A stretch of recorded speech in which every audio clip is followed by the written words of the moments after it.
Welcome back to the Dr. Cliff Show. In today's episode, we're answering all the questions that we haven't had a chance to get to in other episodes. Coming up.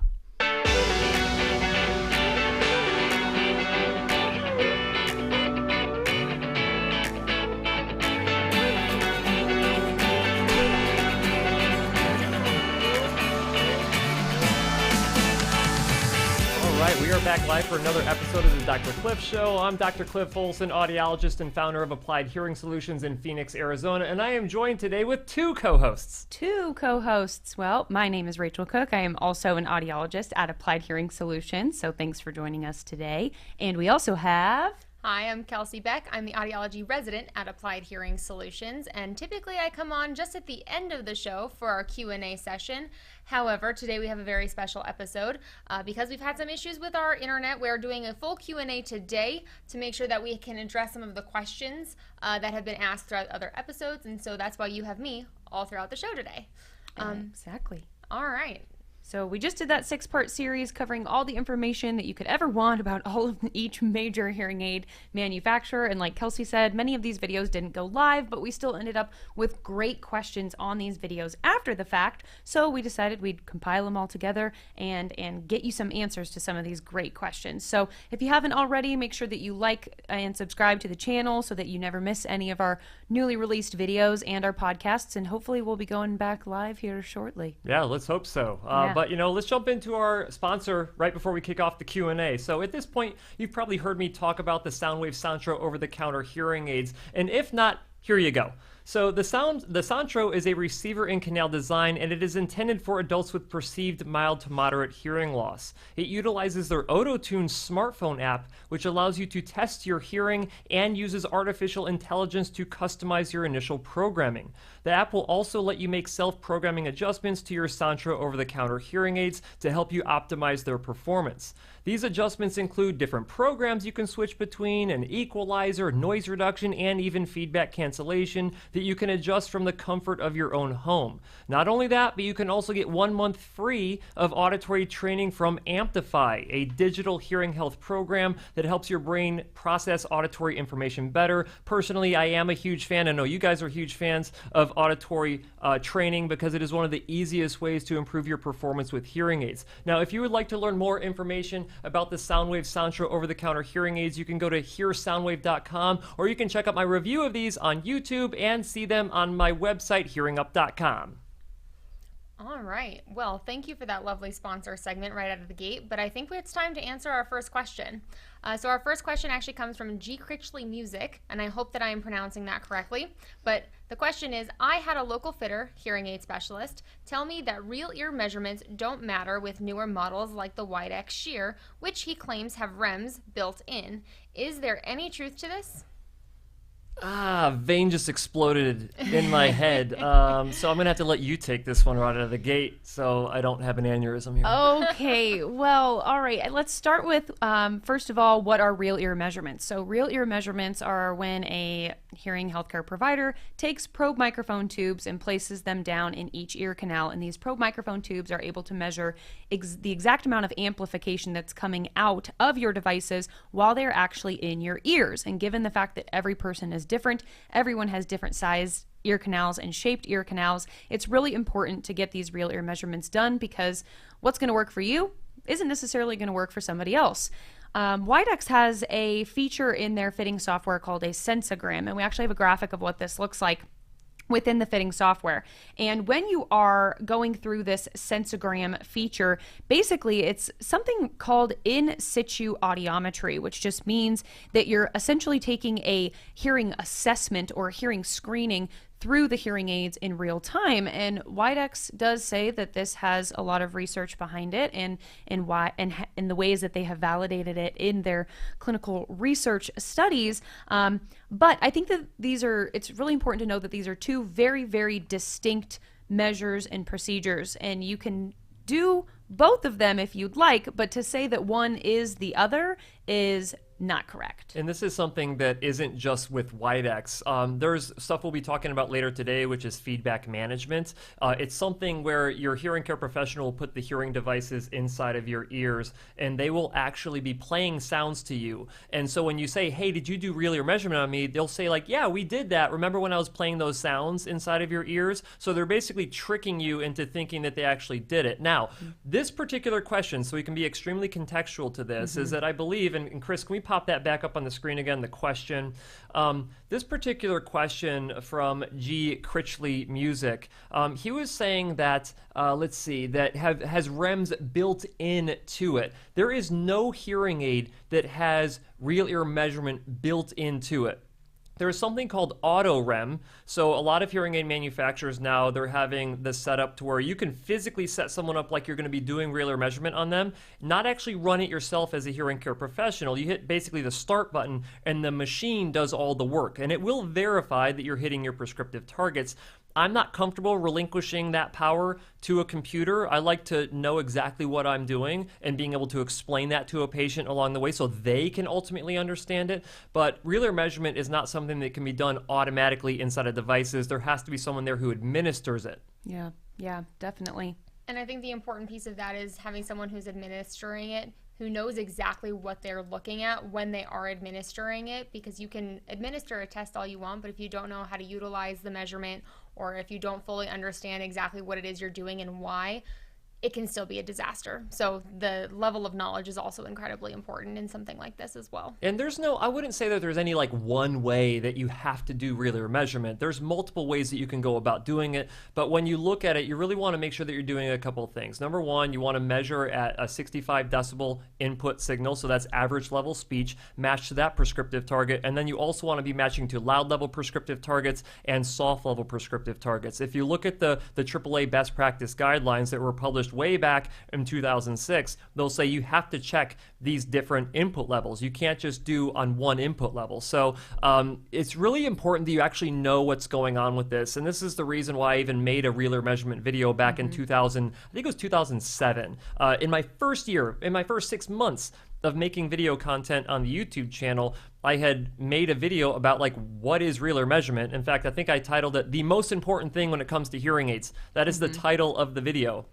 Because you have no clue what you're doing in programming unless you measure and verify it inside of someone's ears. And so if you are confused at what this is, you need to go and watch my video where I'm talking about real ear measurement. I even have a video talking about how we perform real ear measurement inside of the clinic. So when you go into your professional, it's not them telling you, oh yeah, we do that. It's built into the hearing aids. You know better.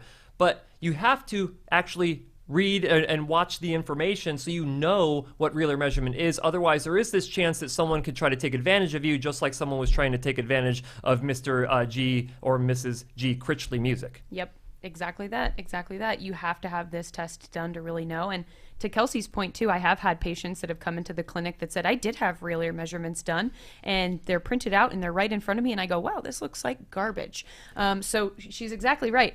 If you're not actually using that test to the fullest of its abilities, then yeah, you still could end up with some poor results there. So I would say if you're really interested in seeing what the sensogram can do for your perception and for your comfort level with your devices and things like that, I don't think that there's any concern in having the sensogram completed and then going in and verifying with real ear measurements, all right, are we even close to your prescriptive targets, or are we just looking at the comfort of the devices and not necessarily your prescription? And so we're sacrificing a lot of clarity components by going with the more comfortable sound at that point. You know, the funny thing is that you can actually do real ear verification, because let's be clear here.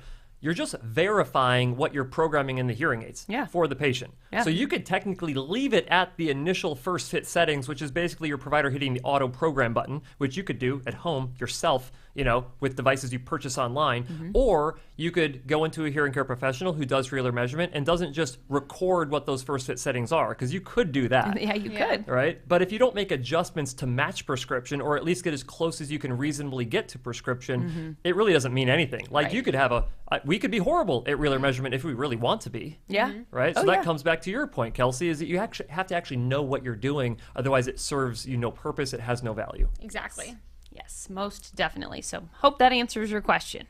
And if not, leave a follow-up question so we can get to it as well. Right. All right. Our next question comes from Kayla S. And this person says, wait, I'm getting custom molds for my Phonak Ricks, but not the silicone big ones. Would I still have an issue with the charger? Would I not be able to get another charger if I need? So she's definitely talking back about our Phonak episode where we were talking about the new chargers. And unfortunately, we were talking about the fact that they came out with this new and improved charger that didn't need to nestle the hearing aid didn't need to nestle so securely into the charging ports, which was a really great addition because a lot of people really struggled with those charging ports. But what they did do was really close up the size of the well where your either ear tips, your domes, or your custom ear molds sit. And there's not a lot of wiggle room in that space. Yeah, it drives me crazy. Yep. That's why I ranted on it so hard. And we'll be clear on this. I have a very close relationship with a lot of people who work at Phonak, and every single one of them knows that this pisses me off, right? And, and here's the thing. I get it. Like, they're trying to design things a certain way. I'm sure that there's different engineering limitations that are imposed based on trying to accomplish different things. So I sympathize with that. But to have some of the best custom ear molds in the entire planet with Phonak and not be able to use some of their chargers with some of those ear molds drives me crazy. But let's get to the actual question here. So would I still have an issue with the charger if you're not using the big silicone ones? Well, it depends. How big is your ear canal? Some of the smaller, like really small, seashell devices, the titaniums that can tend to be pretty small, those can fit inside of there usually okay. Some of the ones where you get an acrylic seashell with a canal lock on them, you have to like kind of mangle them in there a little bit, but you can kind of get it right. And if you don't have any pets at home, maybe you can leave the lid of the charger open to give you a little bit more space. Otherwise, you're kind of like cramming all of that stuff into a tiny little charger. But there's really no option for getting another charger because, I mean, the charger that you use is the charger that you use. And it depends on the generation that you have. So if you have, pre-Lumity, you could use a bigger charger with the Paradise ones, but those chargers don't work with the Lumity devices. They went way too small. And what I will say too is that, I've gotten some larger ear molds to fit in and nestle in relatively well, but it is like playing a game of Tetris every time you do it. And I will also say that same person that I am thinking of came back and their canal lock had actually snapped off because they closed the charger without playing the appropriate game of Tetris. You say Tetris, but just so everyone understands this here, you love doing puzzles. I do. So you might be good at that. Exactly. And that's the thing is that not everybody loves puzzles in the way that I do. No. And not everybody has that spatial reasoning and all of those things. But here's the thing too is that not everybody who wears hearing aids has great dexterity. And when you can't manipulate the object to even play the game of Tetris, it becomes a moot point. I mean, we kind of are beating a dead horse at this point with this question, but it is possible that your ear molds will fit in the charger, and I don't want that to be your boundary or your barrier to getting that and proceeding with that. There are other things that you can do. But yeah, something to be on the lookout for when you do get your new ear molds. Yep. And I would say absolutely be sure to discuss this with your provider. If you go to get fit with the devices, you get your new charger, you go home, and night after night you're going, I am trying every which way to cram these devices into the charger appropriately. It's not working out. Let your provider know, because if there's something that can be done, they'll help you get that done. And if there's something that can't be done, then you need to get those exchanged or returned for a different product that is going to be able to hold your ear molds appropriately without having any of these concerns. So what if someone's like, you know what, if I can't fit custom ear molds in there, I'll just go with rubber domes. Like, what would you say? What?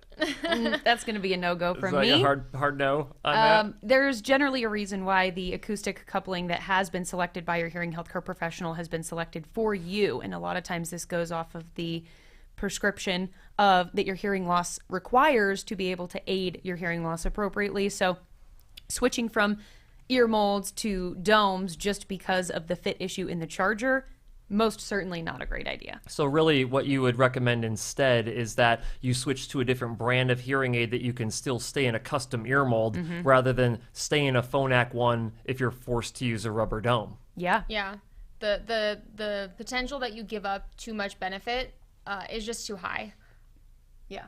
That's if the custom ear mold is being done for acoustic purposes and not comfort purposes. Yeah.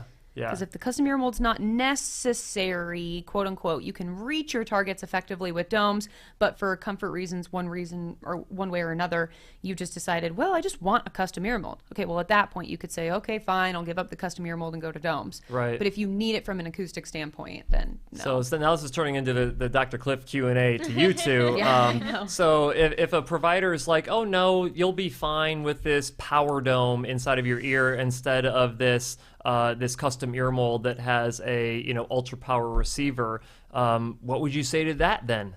Right. Like what should the patient say to the clinician at that point? Goodbye. I guess so. Right? If you don't know why that's happening, just ask for sure. Because a lot of what I've noticed, at least being in different positions in the hearing healthcare space, a lot of providers just do a lot of things behind screens. Don't explain what they're doing, why they're doing it. They say, hey, this will fix your problem, but then the patient doesn't ever really know, why are we doing the things that we are doing? So definitely ask more questions. And if you feel like your questions aren't getting answered or you're getting rushed out of there, then maybe find a new provider. And this kind of goes back to when we're talking about real ear measurement. So if a clinician's like, you know what, I think maybe we need to switch you out of the custom ear mold because it doesn't fit in the charger. We're going to put you in a power receiver with power dome. But you know what, let's verify it with real ear measurement. Mm-hmm. And they verify it and they're like, actually, you're hitting your prescriptive targets pretty well. And as long as these actually stay inside your ear canals, this might be a viable option. Mm-hmm. You know what, take this home, see how you're hearing with it. Maybe that works for you. Right. If it doesn't, then here's the thing. We have to have that discussion of, is this going to be an appropriate device for you, or do we have to shift you into something else? If they're not at least comfortable with one or two other brands inside of that clinic, then you might be in trouble. But if they're like, you know what, I work with these other brands also a lot, and so let's transition you over to those. They have enough room inside of their chargers to be able to use these devices and be good there. Yep, definitely. Okay. So, a lot of the stuff we just kind of talked about here was this idea of following best practices with real ear measurements, using a custom ear mold when it's appropriate. And this is exactly why I started the Hearing Up Provider Network. So the Hearing Up Provider Network is a network of hearing care professionals that we have personally vetted to make sure that they are following comprehensive best practices when they're treating your hearing loss with hearing aids inside of their clinic. It's a rather lengthy process that they have to go through to make sure that I'm comfortable that they're going to be doing all the things that I talk about on this particular show. So if you're struggling with your hearing aids or you're considering treating your hearing loss for the very first time, make sure that you go to hearingup.com and click on the Find a Local Provider tab. Hopefully we have a local hearing care professional in your area. If there's not one in your area, this is one of those times where I say it's worth traveling to go and find one of those providers, because if you can find someone who's really good at what they do, they're going to make a good hearing aid perform great and make a bad hearing aid perform good. Okay, so at least you can get that. So again, hearingup.com, go check it out. I have a ton of my videos on that website as well. You can find OTC devices on that website that have video reviews. So do yourself a favor, go check that out when you have a minute, but not during this show. Finish watching the show, okay? Because one of your questions might be on here. We might be answering your questions, not just my questions to you guys. Yes, we do appreciate the quiz, but I think that we should get back to one of our watchers or our viewers' question here. So this comes from Glow Yoga, and it is a two-parter. So I'm sorry, a three-parter. Here we go. Hello. Okay, Get so your money's worth part right here. One, you made me laugh when you talked about wide dynamic range compression. One of my main complaints about my ReSound 1.9 hearing aids, the high-end product, is loud sounds are so loud and soft sounds are still hard to hear. The way you described wide dynamic range compression and hearing aids should adjust for that. Nope. Okay, so we're responding to this comment before we go into the other ones, the other parts. Yes. Right, so compression is great. Do we have graphics for this, actually? We do, yep. Oh, perfect. We've got a graphic with REM with soft, average, and loud. There we look go. at that. Perfect. So I kind of alluded to this a little bit earlier, but we should be measuring for average, loud, and soft level speech inputs. And so when we're talking about this, and Chris, I'm going to have you focus the camera on me because I'm going to explain compression again here really quick. So everybody has a comfortable audible range. Everything inside of here is comfortably audible. Anything that's louder than that is uncomfortably loud. Anything that's softer within that is inaudibly soft. What we mean by compression is we're going to take the loud sounds and the soft sounds and compress them inside of this comfortably audible window. In order to do that, we have to apply different levels of amplification depending on the input that is coming into the hearing aid. So for me, average level speech will say, I mean, maybe I'm borderlining on the loud level speech, I get that. But let's say that I'm average level speech. Well, you want to apply a certain amount of amplification to my voice to make sure that my voice is comfortably audible for you. But for a loud level sound, say like when my wife Ashley's yelling at me, I would want to make sure that I'm not giving too much amplification to that loud sound. It's already loud. I don't need more of that, right? So you give less amplification to that loud sound.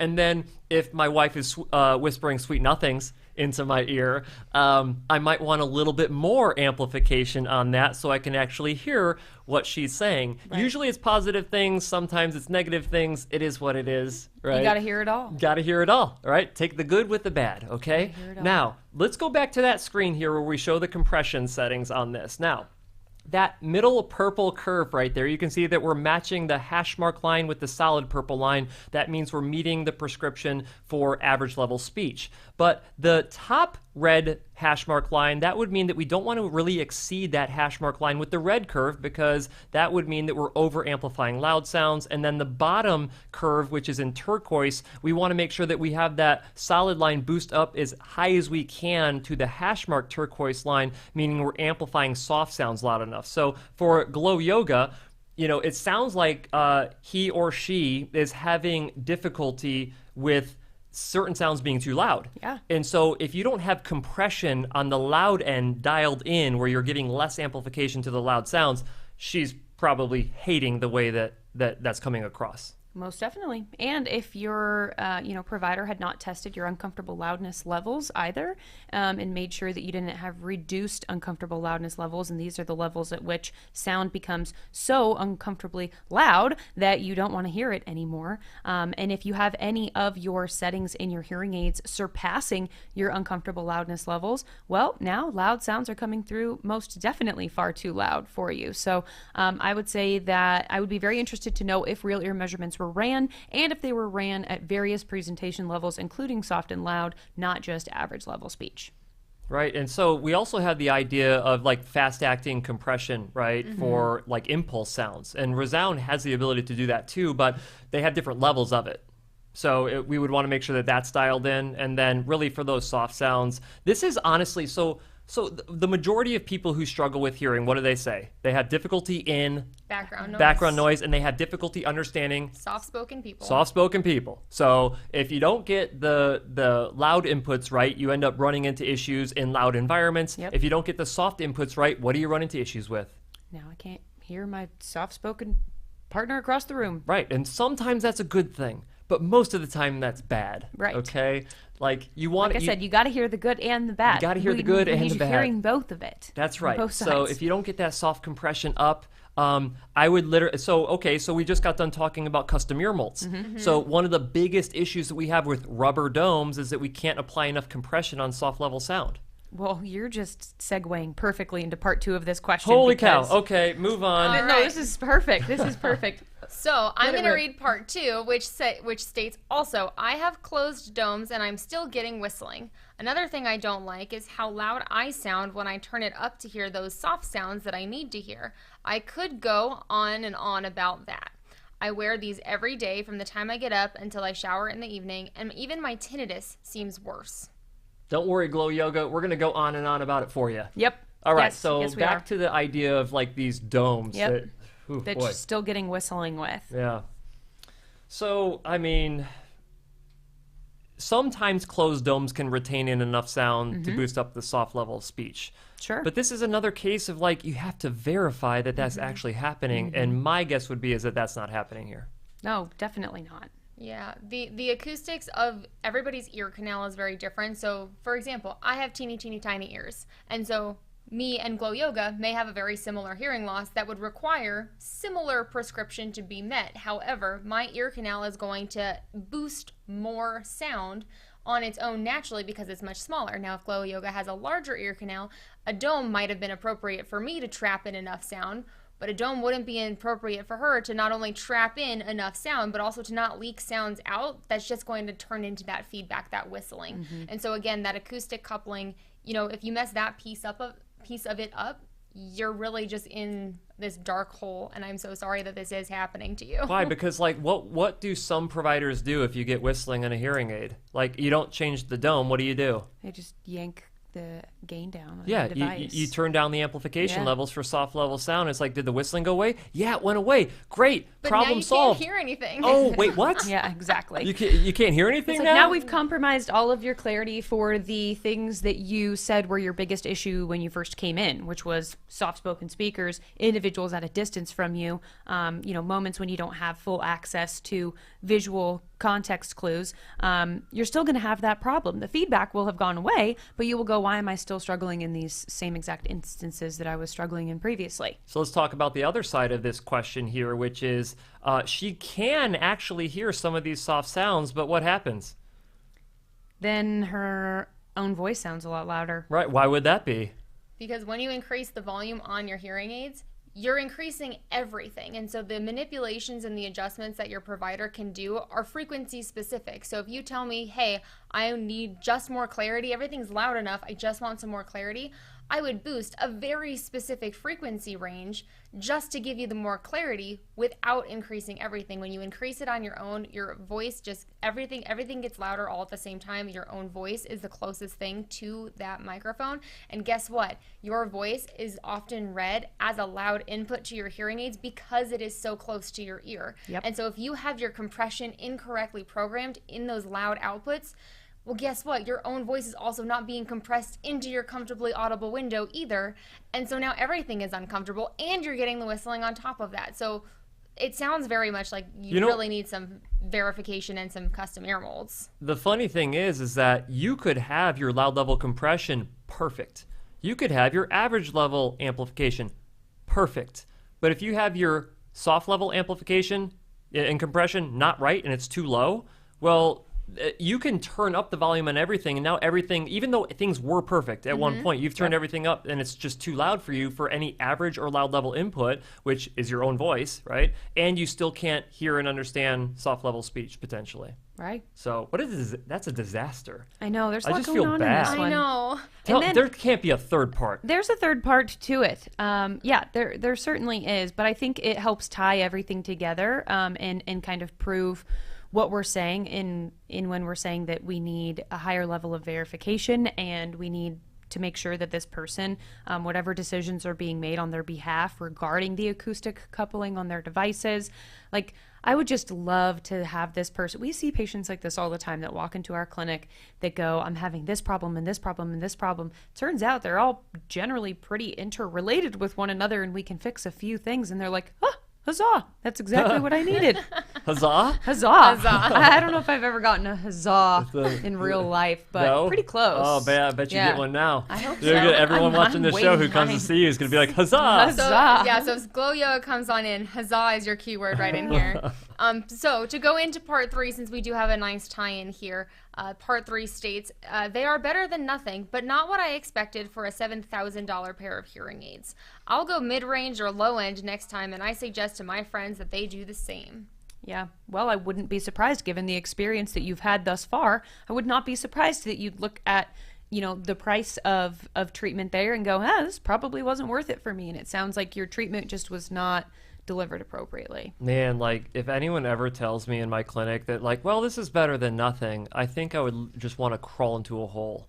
That is just the worst thing ever. And then to think that $7,000 is what was paid for that. So kind of my thing, and I actually posted on LinkedIn about this the other day, and I got some flack for it from certain people, but there was a lot of support to this comment, which is if you're going to go to someone who's not going to, a professional or a provider, I don't know if I can even call them a professional at this point, but if you go to a provider and they're not going to be following comprehensive best practices and actually doing things the right way when it comes to treatment, you might as well go with the lower tier technology because you're not even going to get to experience all the additional potential benefits from a higher level piece of technology. Yeah. And And it's unfortunate. We see this all the time. I have certain patients who are in lower tiers of technology, and they have fantastic experience with those. Yep. But, the vast majority of our patients go with premium tech because they know when they come into our clinic that we're functioning at a very high and precise level. And they know that, like, hey, if I go with premium here, you guys are going to get to do whatever it is you would possibly ever want to do.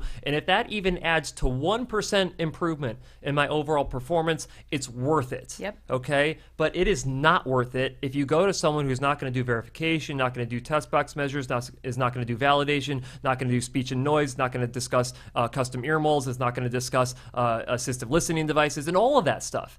And it takes us hours to make sure we do everything the right way. Yeah. So this, boy, this is like crushing my soul right here. Like, we work in this world. Like, this is our profession. And to see this happening just like hurts my soul. Yeah. It really does sound like we've got some incorrect coupling going on, that an Earmold would likely be better in this case. Now, that's without looking at your audiogram, so I'm not going to say take this as medical advice, but I'm just speculating at this point. Things coming through too loud and too soft. It sounds like potentially real ear measurements were either never completed at all, or they were completed but only at average levels and not at loud levels, not at soft levels. And most importantly, I think the industry average for follow-ups during your fitting period is between 1 and 2 follow-ups, and a lot of individuals will report that these follow-up appointments are 30 minutes or less in length. And I simply don't know how it's done. I mean, I guess I do know how it's done. I've seen it play out in the real world, and it's not pretty. These are all things that should have been identified throughout the course of your fitting sequence and as you were still in your trial period with your devices, so that when you get to the end of your trial period with said devices, you feel good about your investment that you've made. Or you feel bad and then you return them for a refund so you don't get ripped off for $7,000. Exactly that. So I have questions then about what the fitting follow-up process looked like as well, because you should have been able to voice your concerns early on and often enough to go, okay, this probably is not going to be a successful product for you, and we need to switch things up either with the product or with how you're actually conducting the verification and validation of what's going on in the office. And I think another note here as well is that hearing aids should be lasting you, 5 to 7 years or so. And it's reporting like this that I think that I see most often. I've had 3 sets of hearing aids in the last 5 years because they're looking for the next thing that's going to make it better. To fix it. Yeah. And when in reality, like, just having the comprehensive best practices performed early on in your fitting period would have solved all of these. And with the ReSound level 9 technology, their top tier technology, there are a lot of features that can be customized within those, and features even necessarily that you don't need now, again, having had custom ear molds, real ear verification, all of those things. But you should be able to use those features again 5 years into the future if your hearing does change or if your experiences do change. And so, like everyone else at this table, I think we can all agree that, this kind of reporting really hurts my heart. And so definitely recommend Glow Yoga that you go back to your provider, express these concerns, see what they can do about it, ask them these questions. You've got a good foundation here now. Hopefully this answers all 3 parts of your question. And if it doesn't, again, please leave a follow-up question and comment into the video comments, and we will get you a response if we can. Yeah, and the best practice checklists, those are available on hearingup.com as well. If you go to the resources tab, I think the second option down is the best practice checklist. You can actually print those out. I have a video about best practices, so you can at least get a foundational explanation of me kind of discussing what they are. But you can literally take those checklists into your provider and say, hey, I want you to do these things because these are considered best practice. And it's not because Dr. Cliff said so. This is because research has said so. I've just compiled the list for you. Yep. So take that in, request them to do it. If they're like, no, your hearing aids have built-in REMs, so we don't have to do that again. Like, just find a different provider. I don't know what else to tell you. Elsewhere. Well, we've got our next sponsor segment here. So today I want to talk a little bit more about the Earwax MD from Eosera. We all have some amount of earwax in our ear canals, and that, in the proper quantities, it can be very helpful to keep the ear moisturized, protect it from dirt, dust, and debris. And earwax actually has some antimicrobial properties in it to try to keep your ears free and clear of any sort of infections. That's great. But in the improper quantities, we can get a lot of uncomfortable symptoms like pain, pressure, fullness, itchiness. You can even get things like a temporary hearing loss and additional tinnitus from having that sound from the outside world blocked out. So to solve for this, we use Earwax MD in the office when we've got tricky earwax that we just can't get out of the ears.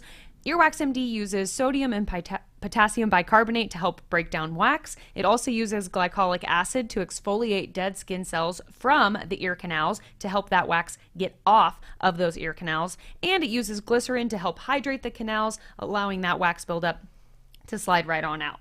So we do about 10 to 15 drops for about 10 to 15 minutes in the affected ear in the office and follow up with flushing the ear out to help get rid of any of those impactions, and it works great. So if you struggle with earwax and you're looking for an at-home remedy, or at least a way to get things loosened up before you go see your hearing healthcare provider to get it removed, then I definitely recommend Earwax MD. Eosera's got an entire lineup of comprehensive ear care products, and all of their products are available at CVS, Walgreens, and most national retailers. So thank you, Eosera. Right on. Okay, into some more questions here. Yes. All right, this one comes from David V.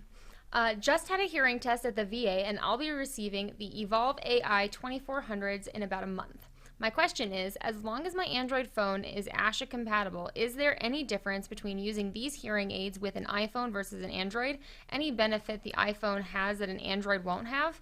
Thoughts on streaming with Starkey and the ASHA protocol? Don't do it, David.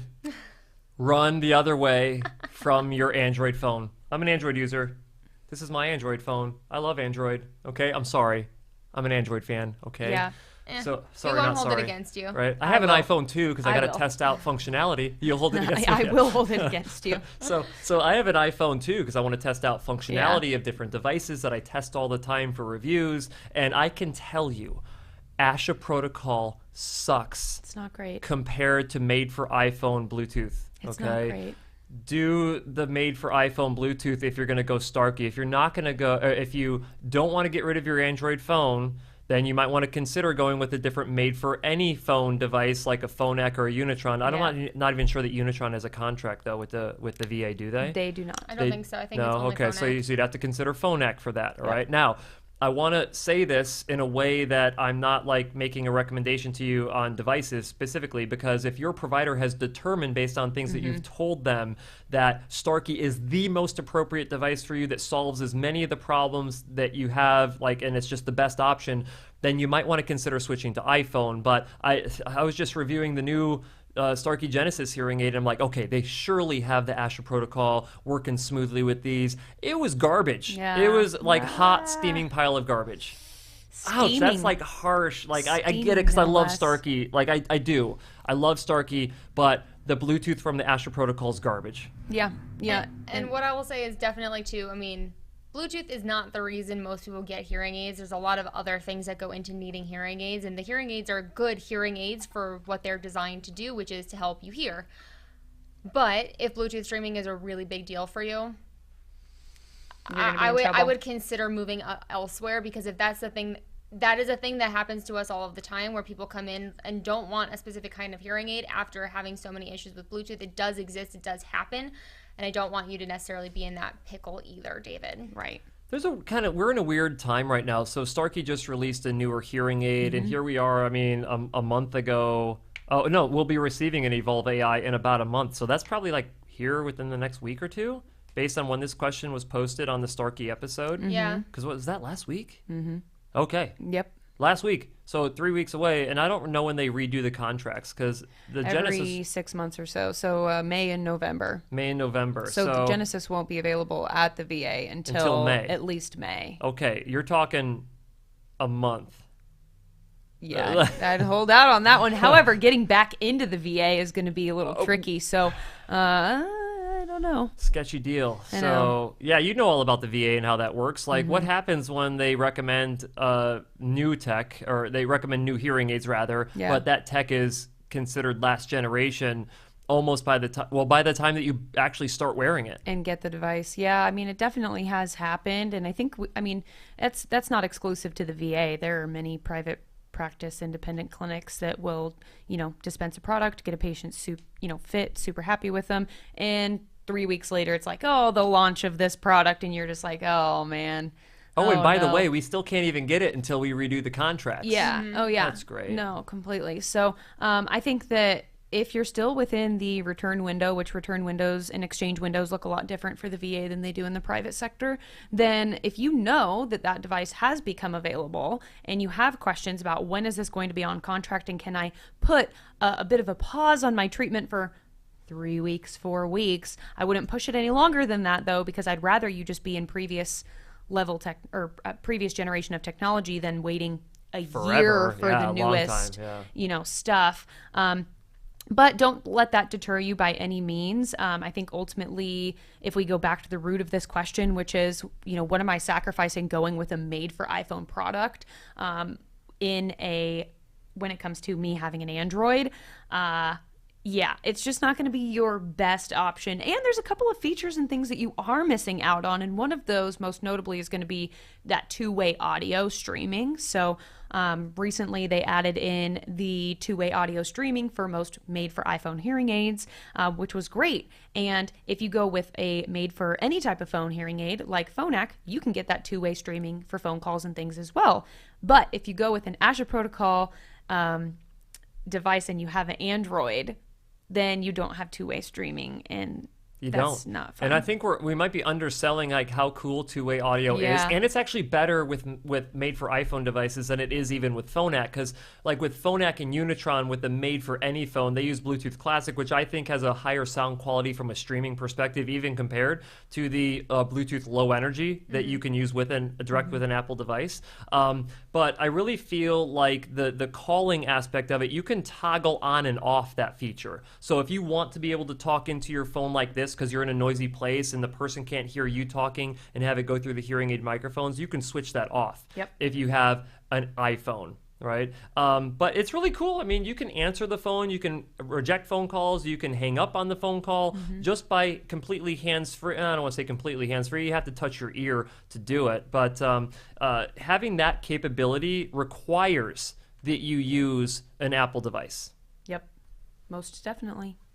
So I would say just think about it. That's all I would say. Just think about it. Ask some more questions. You made a video actually on the spy feature of iPhones as well. Yeah. One thing that you would be missing out with that as well, which unfortunately there's no Android equivalent of this feature, at least not yet at the moment. So you would need to change phones entirely to get access to this feature. But made for iPhone hearing aids are able to hook up to iPhone devices and use the microphone on that iPhone device and actually pick up speakers' voices there and send that sound directly into your hearing aids through something called Live Listen. So this does allow you to, I tell people all the time, use it for good because it is a bit of a spy feature. In theory, you could, if you wanted to, put your phone down on the table, walk out of the room and still hear everything that was going on through your hearing aids. But where I want you to be using this feature is when you're having difficulty hearing someone and you're able to take your Apple device, move it closer to the person that you're struggling to hear, and now you're hearing them clear as day because their voice is being wirelessly transmitted right into your devices. Usually when you toggle it on and you walk out of the room in our treatment rooms and we start talking into it, they're like, whoa, that's really cool. Like, I never knew that existed. It's like you're right here. Yeah. Gotta have iPhone, unfortunately. Gotta have iPhone for that one. Yeah. Okay, so I hope that answers all of your question there. Yeah. And more. These felt like, guys, literally, I did not sign up for all of that. I get it. Steaming pile of garbage. I got it. Okay. In any case, Bridget D also has a question for us this time in regards to the Phillips and Oticon hearing aids. I appreciate your reviews. Please review Phillips hearing aids currently offered by Costco. If you can compare Phillips and Oticon, that would be even better. Okay. Well, it looks like that that question never went up on the screen, so we'll need to throw that up there just so people can see that. Okay, perfect. Oh, there it is. Okay, well, this one I kind of wanted to dissect a little bit in terms of, how much emphasis should be placed on the technology itself versus the quality of the professional fitting and programming your devices. So I think you're perfect to take this. Yeah, we have an industry map. So in this particular context, you can see that the same umbrella company, I guess I'll call them, William DeMont, owns Oticon and Phillips. And just so you know, is that a lot of the technology that goes into the Oticon devices goes into the Phillips devices as well. Now, they may be a generation behind at times. They may not have all of the full functionality, but it's pretty close.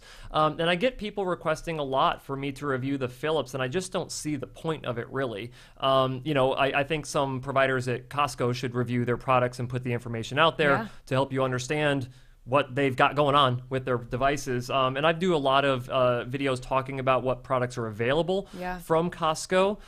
It's not super easy to get my hands on the Costco devices. I do have my assistant who can go in there and purchase devices, but Costco's are getting wise to, who works with me and me myself as well. It's hard for us to procure their technology and do like a really hard review on that tech. What I can say is that the thing that has a lot more to do with your success with any hearing aid is the hearing care professional that you're working with to set those devices up. I know I'm a broken record at this point, but I had Bree go in and get fit with the Costco Kirkland devices and had a really bad experience with that. And now we ended up fitting her inside of our clinic with Oticon devices, and she had a lot of success with those hearing aids. So, it really just comes down to, I know that the price is good. Listen, I get it. The price is good. But when you go shopping for price, you are risking not getting the full benefit from treatment. Like, it's a different business model that Costco runs. Different. Nothing against Costco. Like, I appreciate that they exist in this world to help individuals who have affordability issues with hearing treatment to at least get some decent devices. But it really doesn't, it can't stop there. Like, you have to have the hearing aids fit and programmed appropriately too. Otherwise, you're still spending $2,500 for devices that don't work. Yep. This is very similar to treating hearing loss, similarly to the way that we treat vision loss. And it's just, hearing treatment is not that straightforward. So to take that same model and put it in place in, more big box retailers or franchise retail locations, at the end of the day, this is medical care. This is medical treatment. And it's not the same as just popping a set of devices on your ears and going, all right, sound good? Okay, see ya never. Hopefully never. We got other people to see, right? Yeah, I've got like a jam-packed schedule. Right? Yeah, I think at our practice, we end up over the course of the first year of treatment spending probably upwards of 12 hours with our patients or somewhere around there, and trying to add it up here. I know. So if we have our initial consultation, which would be 2 hours, and then we have a 4.5 hour, let's say, that doesn't include all the work behind the scenes, but 4.5 hours there, and then we have another 2.5 hours? Is that right from that? So if you were to add all that up, there you go. For mental math. What's that, Chris? 4, 5, 6. 8.5. There you go. Okay, 8.5 hours. And that's at a bare minimum. And that's at a minimum. I was going to say, 8.5 hours over the first year. Over the first year. I cannot we might need to raise our prices. I was going to say, I cannot think of any medical/healthcare professional that I see ever that I'm spending that much time with over the course of a year. I'm most certainly not going to spend that much time in the dentist office. I am and if you do, it's 100% with their assistant. 99% with an assistant or a hygienist or something like that, and 1% with the dentist. Right. Right. Exactly. So I think, again, this is a completely different kind of delivery of care model, and so to try to fit everything that we do on a day-to-day basis into that type of product model, it's not going to work. I think a lot of this has to do with a mindset shift. I think, I talk about technology a lot on the YouTube channel, and sometimes I have to do that because if I don't do that, nobody watches the videos. Like, nobody watches me talking about real ear measurement because they don't freaking know what it is. So like, I talk about hearing aids, so they're like, oh, but what's this real ear measurement thing that he's talking about all the time in his videos? Let me go watch a video on that. So I need to talk about technology with this, but I think it's more of like a paradigm shift or a mindset shift that we have to go through to realize that it isn't all about the hearing aids. Yes. All right? Like get it out of your head that it's about the hearing aids. Plays a very minimal role, truthfully. I mean, obviously we need the hearing aids to do what we need to do, but at the end of the day, we can nearly make any hearing aid do what we need it to do if you know what you're looking for and you know what you're doing. Right. Absolutely. It's more of a tool for your hearing care professional to use to treat the problem. Yeah. It is not some magical pill. It is not you put on your glasses and suddenly you can see. There are so many layers to the auditory system that far surpass just putting sound in your ears. 100%. So. And so just so we're clear, I did not mean to get evil there with Bridget. Like, that was not my intention there. That's like a global statement, because I get frustrated with this idea that everyone's looking for the best tech, and I have consultations with people all the time that are like, I bought the best tech. Why can't I hear? Yep. Sorry, the best tech was set up the wrong way, and they didn't follow best practices. So Sure. I think that we pretty much drove that point home pretty good. I think so so. let's go ahead and jump into our last sponsor segment here. So in case you were unaware, ReSound, a major hearing aid manufacturer, is owned by a company called GN, who also owns a company called Jabra. Now, Jabra is well known for their consumer electronics in the audio space, such as headphones and wireless earbuds. Well, with help of ReSound, Jabra has developed a OTC hearing aid called the Jabra Enhance Plus. The Jabra Enhance Plus, not to be confused with the Jabra Enhance Pro prescription hearing aids, is a self-fitting OTC hearing aid that looks more like an earbud than a hearing aid. It allows you to do audio streaming from an Apple device, so you can listen to your favorite music or podcasts like the Dr. Cliff Show, and you can even stream phone calls into both of your ears as well. Their new vented ear gels I am a huge fan of, and they virtually eliminate any occlusion effect while still allowing you to amplify sound for a mild to moderate level of hearing loss. You can control the Jabra Enhance Plus over-the-counter devices from the Jabra Enhance app, where you can personalize your audio settings. If you would like more information about the Jabra Enhance Plus over-the-counter hearing aids, go to jabra.com, or you can check out my detailed review on YouTube. All right. So we have one last question, this time from our Signia episode. This comes from Dwayne M. Thanks for the review on these hearing aids. I have never had hearing aids, and I know I have to get a pair after seeing an audiologist. Hearing aids I have mild to medium. Hearing aside. Oh, hearing aside. There we go. Sorry, little dyslexia moment there. I do have dyslexia, sorry. Hearing aside, I have mild to medium tinnitus and significant has notch therapy. I think this was a Signia has notch therapy. Oh, I edited it. There you go. Oh, okay. Mine doesn't have There the you edit. go. Sorry. Is this therapy better than other manufacturers that have a type of tinnitus therapy? Thanks for your help. Wow, I'm so sorry, guys. Anyway, go ahead. That is A-okay. So this question they're asking basically about the notch therapy that's with Insignia devices. So I wanted to talk a little bit about what notch therapy is for tinnitus. So individuals that have tinnitus, generally there's some level of hearing loss there in one degree to another. About 90% of individuals who have tinnitus have some form of hearing loss. And we do know that 6 out of 10 individuals that just go on to treat their hearing loss appropriately with hearing treatment do end up seeing a significant relief and a reduction in the perception of their tinnitus. However, there's some individuals where just using hearing aids alone is not going to be enough, and notch therapy is going to be something that would be interesting for tinnitus individuals to try out. So notch therapy basically does require that your hearing healthcare provider go in and do something called tinnitus pitch matching and tinnitus level matching. And this is basically done to just try to find, all right, what's the closest sound that we can present to you that sounds as similar to your tinnitus as possible. And then what they end up doing is taking where they found your tinnitus at and providing this wideband sound with the tinnitus frequency region notched out. And by that, they basically take stimulation of the specific region that is causing your tinnitus and put additional stimulation in that region to try to help decrease the perception of that. So they go in and they notch out that tinnitus by basically stimulating that region more. So they, with this particular setup, I mean, I don't know if I've ever seen studies show that this particular type of therapy ends up providing more additional benefit than any other type of therapy out there. You start looking at actually partner company of them, Widex. They're known for their tinnitus like fractal tones. So their Zen tones is what they call them inside of the programming software that actually play different like musical tones for you, so you can end up listening to that and getting used to the perception of your own tinnitus. But I think the point here is that you can't look at it as hearing aside. in this. Yeah. I mean, we don't want to have hearing aside. Like, this is very critical to potentially getting rid, or at least reducing the perception of the tinnitus, is by amplifying sound with these hearing devices. Yeah, no, you definitely, hearing not aside, hearing front and center, because like you said, it's going to be being able to treat that hearing loss appropriately is one of the first starting places there if you have any sort of tinnitus and you have verifiable hearing loss on an audiogram.